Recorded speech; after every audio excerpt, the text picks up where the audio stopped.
Hi guys, இன்றைக்கி நம்ம என்ன வீடியோ பார்க்க போகிறோம் அப்படின்னா HTML இருக்கக்கூடிய ஃபார்மட்டிங் டெக்ஸ்ட் அப்படிங்கிற யூனிட் தான் பார்க்க போகிறோம். இதில் என்ன மாதிரி டேக்ஸ் இருக்குது, அதோட ஒர்க் நேச்சர் எப்படி இருக்குது, அதை எதுக்காக நம்ம யூஸ் பண்ணுறோம் அப்படிங்கிற மாதிரி நம்ம அதை ஒர்க் அவுட் பண்ணி பார்க்கலாம். ஓகேவா? இப்போ ஃபஸ்ட் நம்ம எப்பவும் போல் ஒரு ஸ்கிரிப்ட் ஃபைல் தனியாக ஒரு நியூ ஃபைல் க்ரியேட் பண்ணி HTML ஃபார்மட்டிங் HTML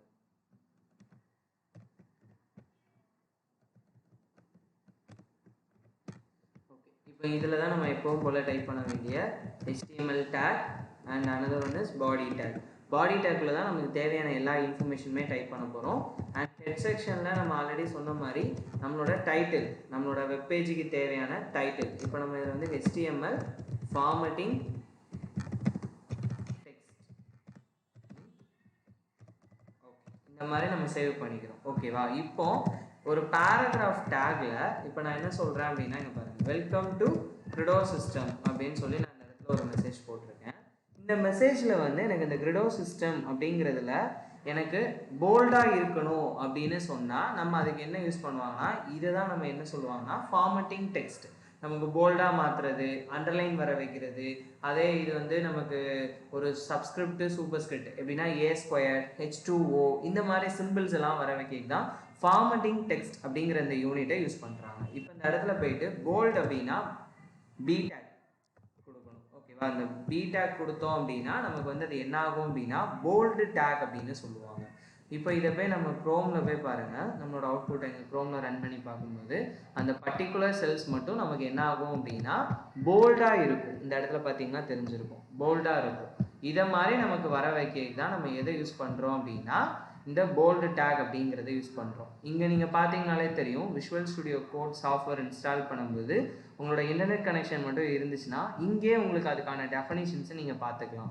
என்ன டேக் நீங்கள் பார்க்குறீங்களோ அந்த டேகோட மீனிங்கை வந்து நீங்கள் இங்கே வந்து பார்த்துக்கலாம். இப்போ பேராகிராஃப் அப்படின்னா அது என்ன பர்பஸ்க்காண்டி யூஸ் பண்ணுறோம், it's represent by the paragraph tag அப்படிங்கிற மாதிரி தியரி நீங்கள் இங்கே படிச்சுக்கலாம், ஒரு இன்டர்வியூ போகிறதுக்கான இன்ஃபர்மேஷன்ஸ். அதே இது HTML5 என்ன கண்டுபிடிச்சாங்க அப்படின்னா, இப்போ welcome to Credo system front and web development class அப்படின்னு நான் சொல்லி போடுறேன். இந்த இடத்துல ஃப்ரண்ட் அண்ட் வெப் டெவலப்மெண்ட் அப்படின்னு சொல்லி நம்ம யூஸ் பண்ணும்போது HTML அப்படின்னு இருக்குல்ல, இது மட்டும் எனக்கு போல்டாக மாறணும் அப்படின்னா நம்ம போல்டு டேக் யூஸ் பண்ணுற மாதிரியே இங்கே வந்து ஸ்ட்ராங் டேக் அப்படின்னு ஒன்று கண்டுபிடிச்சிருக்காங்க. ஓகேவா? இந்த ஸ்ட்ராங் டேக் என்ன பண்ணும் அப்படின்னா நமக்கு இது வந்து என்ன பண்ணும் அப்படின்னா இம்பார்ட்டன்ட், இந்த பாருங்க, strong element is represent by the strong of importance. நமக்கு எதெல்லாம் இம்பார்ட்டன்ட் லைன்ஸ்ன்னு தோணுதோ அந்த இடத்த ஹைலைட் பண்ணி காட்டுறதுக்கு. இப்போ இந்த இடத்த போய் ரீஃப்ரெஷ் பண்ணி பாருங்க, இந்த இடத்துல எனக்கு அதே மாதிரி கிடைச்சிருக்கா. இதை மாதிரி நமக்கு ஒரு ஆப்ரேஷன்ஸை கிரியேட் பண்ணுறதுக்கு தான் நம்ம இந்த ஃபார்மட்டிங் டெக்ஸ்ட்டுங்கிற யூனிட்டே பார்க்க போகிறோம். அதுக்கப்புறம் பார்த்தீங்க அப்படின்னா இந்த இடத்துல ஒரு பேராகிராஃப் டேக் கிரியேட் பண்ணி இந்த இடத்துல இப்போ பாருங்கள், நான் ஜஸ்ட்டு Credo சிஸ்டம்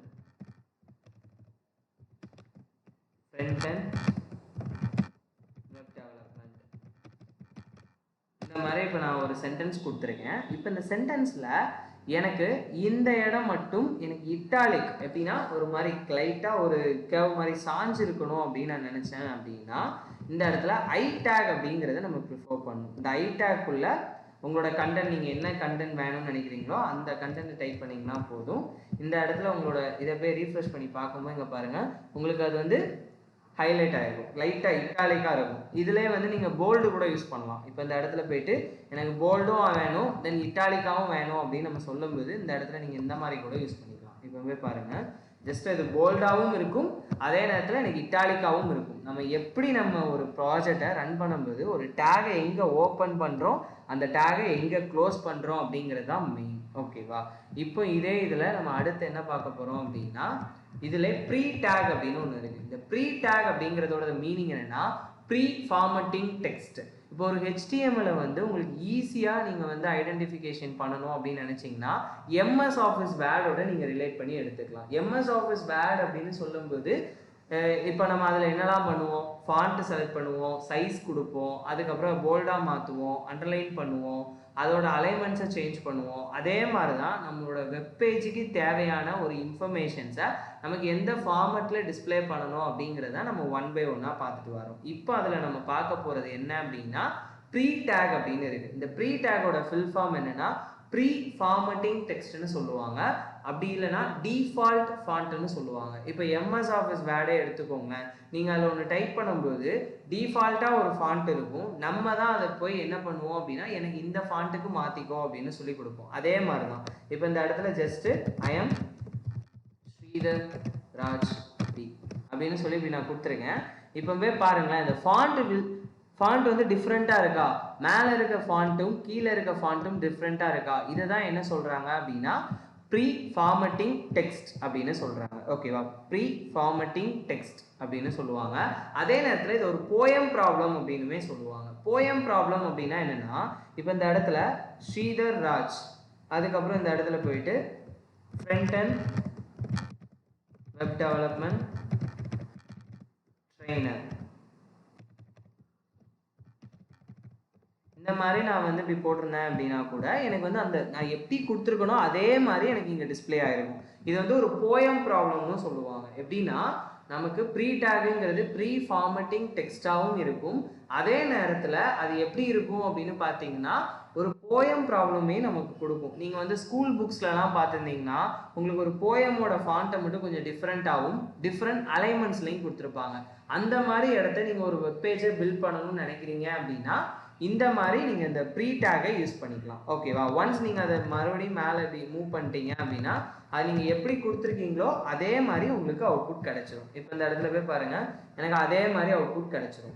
இதை தான் என்ன சொல்கிறாங்க அப்படின்னா pre tag and pre formatting டெக்ஸ்ட்னு சொல்லுவாங்க. இந்த பாருங்கள், ப்ரீ ஃபார்மட்டிங் டெக்ஸ்ட் அப்படின்னு சொல்லியிருப்பாங்க. இது வந்து ஒரு ரெப்ரசன்ட் ஆஃப் டைப்போகிராஃபி, நமக்கு வந்து ஒரு டிஃபால்ட் ஃபாண்ட்டை தான் அதை ரெப்ரசன்ட் பண்ணும் அப்படிங்கிறது தான் அதோட மீனிங். ஓகேவா, அதே இது இப்போ எனக்கு வந்து இந்த இடத்துல HTML அப்படிங்கிறது மட்டும் அண்டர்லைனில் இருக்கணும் அப்படின்னு நினச்சோன்னா யூ டேக் யூஸ் பண்ணணும். You take means underline take அப்படின்னு சொல்லுவாங்க. இப்போ போய் பாருங்கள் HTML அப்படின்னு சொல்லி நம்ம கொடுத்துட்டு இந்த இடத்துல போய் பாருங்கள் அண்டர்லைன் ஆகிருக்கு. இதே மாதிரி தான் HTML5ல என்ன கண்டுபிடிச்சாங்க அப்படின்னா இந்த இடத்துல இன்சர்ட் அப்படின்னு ஒரு டேக் கண்டுபிடிச்சாங்க. இதில் போய் பாருங்கள், இப்போ HTML5 டேக் அப்படின்னு நான் கொடுக்குறேன். இப்போ இந்த இடத்துல போய் பார்த்தீங்கன்னா இதுவும் எனக்கு என்ன தான் இருக்கும், அண்டர்லைன் தான் இருக்கும். ஓகேவா, என்னன்னா HTML வந்து ஒவ்வொரு வேர்ஷன் வர வர அதை எப்படி யூஸ் பண்ண ஆரம்பிச்சாங்க அப்படின்னா அதுக்கு சின்ன சின்ன மீனிங்ஸ் வந்து மாற்றிக்கிட்டாங்க. இந்த இடத்துல இன்சர்ட் அப்படிங்கிறதோட மீனிங் பாருங்கள், ஆடிங் டு த டாக்குமெண்ட். எனக்கு வந்து எதை ரெப்ரசன்ட் பண்ண போகுதுன்னா ஒரு டாக்குமெண்ட் டைப்பில் அதை வந்து அண்டர்லைன் பண்ணுறதுக்காக தான் நம்ம இந்த இன்சர்ட் அப்படிங்கிற டேகை வாங்குகிறோம்.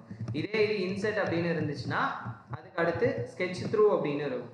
இந்த ஸ்கெட்ச் த்ரூ அப்படிங்கிறதோட மீனிங் என்ன அப்படின்னா இப்போ நம்ம ஒரு ப்ராடக்ட்லாம் வாங்கும்போது அதில் வந்து ஆஃபர், இப்போ அந்த ஆக்சுவல் ப்ரைஸ் வந்து 500, இப்போ நீங்கள் அந்த ஆஃபர் வாங்கினீங்கன்னா உங்களுக்கு வந்து வெறும் 250 அப்படிங்கிற மாதிரி ஆஃபர்லாம் கொடுத்துருப்பாங்க. அதே மாதிரி தான் இப்போ இந்த இடத்துல போய் பாருங்கள், நான் ஜஸ்ட் என்ன சொல்லிடுறேன் அப்படின்னா இதில் வந்து ஸ்ரீ அப்படின்னு கொடுத்துருக்கேன். இப்போவே பாருங்களேன், இந்த இடத்துல அந்த லைன் மேலே இப்படி ஒரு இந்த மாதிரி ஒரு கோடு மாதிரி வந்திருக்கா, இதை மாதிரி வர வைக்கிறதுக்கு தான் நம்ம எதை யூஸ் பண்ணுவோம்னா எஸ் டேக் அப்படிங்கிறத யூஸ் பண்ணுவோம். ஓகேவா, அதே இது இன்னொன்று இருக்குது, டெலிட் டேக் அப்படிங்கிறதும் யூஸ் பண்ணுவோம். டெலிட் அப்படின்னு கொடுத்து இப்போ நான் அதே இடத்துல ஸ்ரீதர் அப்படின்னு மறுபடியும் கொடுக்குறேன். இப்போவே பாருங்களேன், இந்த இடத்துல எனக்கு அதே வேலையை தான் ரெண்டுமே ரெப்ரசன்ட் பண்ணும், ஆனால் மீனிங் மட்டும்தான் வேறு. டெலிட் அப்படிங்கிறது த ரிமூவ் த டாக்குமெண்ட், அது வந்து அண்டர்லைன்டு டாக்குமெண்ட், எனக்கு என்ன கண்டென்ட் நம்ம டைப் பண்ண போகிறோமோ ஒரு டாபிக் கொடுக்கறதுக்கு தான் இன்சர்ட் அப்படிங்கிறத யூஸ் பண்ணுவோம். அதே இது டெலிட் அப்படின்னு சொல்லும்போது அந்த டாக்குமெண்ட்டை ரிமூவ் பண்ணுறதுக்காக நம்ம யூஸ் பண்ணுவோம். ஓகேவா, இதுதான் அதில் இருக்கக்கூடிய மெயின் விஷயம். ஓகே, தென் அதுக்கப்புறம் பார்த்தீங்க அப்படின்னா இப்போ HTML நம்ம பார்த்துட்டோம், HTML ஃபார்மட்டிங் டெக்ஸ்ட் பார்த்துட்டு இருக்கோம். அதில் வந்து அடுத்ததாக என்ன இருக்குது அப்படின்னு பார்த்தீங்கன்னா ஒரு A² + B² இந்த மாதிரி ஒரு மேட்ச் ஃபார்முலாவை எனக்கு டிஸ்பிளே பண்ணணும் அப்படின்னா அதுக்கு நம்ம என்ன யூஸ் பண்ணுவோம்னா சூப்பர்ஸ்கிரிப்ட் சப்ஸ்கிரிப்ட் அப்படிங்கிறத யூஸ் பண்ணுவோம். இப்போ இந்த இடத்துல போய் பாருங்களேன், ஒரே நிமிஷம், இப்போ A² அப்படின்னு எனக்கு வேணும்னா சூப்பர்ஸ்கிரிப்ட் அப்படிங்கிறத யூஸ் பண்ணுவோம். நான் இந்த இடத்துல போயிட்டு இப்படி நான் கொடுத்துருக்கேன். இப்போ இதோட மீனிங் பாருங்கள், A² அப்படின்னு வந்திருக்கா, இப்போ இது என்னன்னா சூப்பர்ஸ்கிரிப்ட் அப்படின்னு சொல்லுவாங்க. ஓகேவா, இப்போ இந்த இடத்துல போயிட்டு A² + B² அப்படிங்கிற இடத்த நான் போடுறேன். இந்த இடத்துல போயிட்டு B² அப்படின்னு போட்டிருக்கேன். இங்கே போய் பாருங்கள், எனக்கு வந்து அந்த B² A² + B².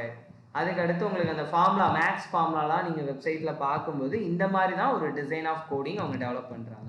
அதே இது பாருங்கள், இன்னொரு இதில் H2O அப்படிங்கிறது போடணும்னா சப்ஸ்கிரிப்ட் அப்படிங்கிறத யூஸ் பண்ணணும். ஓகேவா, சப்ஸ்கிரிப்ட் ஆஃப் 2O அப்படின்னு கொடுத்து இந்த இடத்துல இதோட மீனிங் என்ன ஆல்ரெடி நமக்கு தெரியும், வாட்டர் இல்லைன்னா நம்ம என்ன H2O அப்படின்னா என்ன அப்படிங்கிற மாதிரி கூட நீங்கள் ஃபுல் ஃபார்மாக கொடுத்துக்கலாம். இந்த மாதிரி உங்களுக்கு ஒரு ஃபார்முலாவை வர வைக்கிறது தான் ஃபார்மட்டிங் டெக்ஸ்ட் அப்படிங்கிற இந்த யூனிட்டை நம்ம பார்க்குறோம். ஓகேவா, இதே இடத்துல நம்ம நார்மலாக டபுள் கோட்ஸ் யூஸ் பண்ணுவோம்ல. இப்போ பாருங்கள், வெப் டெவலப்மெண்ட் அப்படின்னு கொடுத்து டபுள் கோட்ஸ்குள்ளே நான் HTML அப்படின்னு நான் கொடுத்துருக்கேன். ஓகேவா, அதே இதுவும் நமக்கு வந்து நார்மல் இந்த HTML டேக் யூஸ் பண்ணி நம்ம கோட்ஸ் வர வைக்கிறதுக்கும் டிஃப்ரெண்ட் இருக்குது. HTML கோட்ஸ் வர வைக்கணும் அப்படின்னா Q டேகை யூஸ் பண்ணணும். ஓகேவா, Q டேகை யூஸ் பண்ணோம்னா அதிலே நான் HTML அப்படின்னு கொடுக்குறேன். இப்போ இந்த இடத்துல போய் ரன் பண்ணி பார்க்கும்போது பாருங்கள், நீங்கள் கொடுத்தது இது வந்து நார்மலாக நம்ம டபுள் கோட்ஸ் கொடுக்கும்போது இது வந்து கோடிங் செக்ஷனுக்கு நம்ம டைப் பண்ணும்போது இது நல்லா இருக்கும். ஆனால் நமக்கு வந்து ஒரு புக்லலாம் பார்க்கும்போது கோட்ஸ் வந்து இந்த மாதிரி தான் இருக்கும். டபுள் கோட்ஸ் நீங்கள் டைப் பண்ணிங்கன்னா இந்த மாதிரி தான் வரும். அதுக்கு தான் நமக்கு HTML இந்த Q டேக் அப்படிங்கிறத நம்ம யூஸ் பண்ணணும். ஓகேவா, இதுதான் ஃபார்மட்டிங் டெக்ஸ்ட் யூனிட்ல இருக்கக்கூடிய tags. Bold, strong, italic, pre டேக்னா pre formatting text, underline, insert, sketch through, delete, superscript, subscript, codes. இதே மாதிரி யூஸ்ஃபுல்லான வீடியோஸ் உங்களுக்கு வேணும்னு நினச்சிங்கன்னா லைக் பண்ணுங்கள், ஷேர் பண்ணுங்கள், சப்ஸ்கிரைப் பண்ணுங்கள். Thank you guys.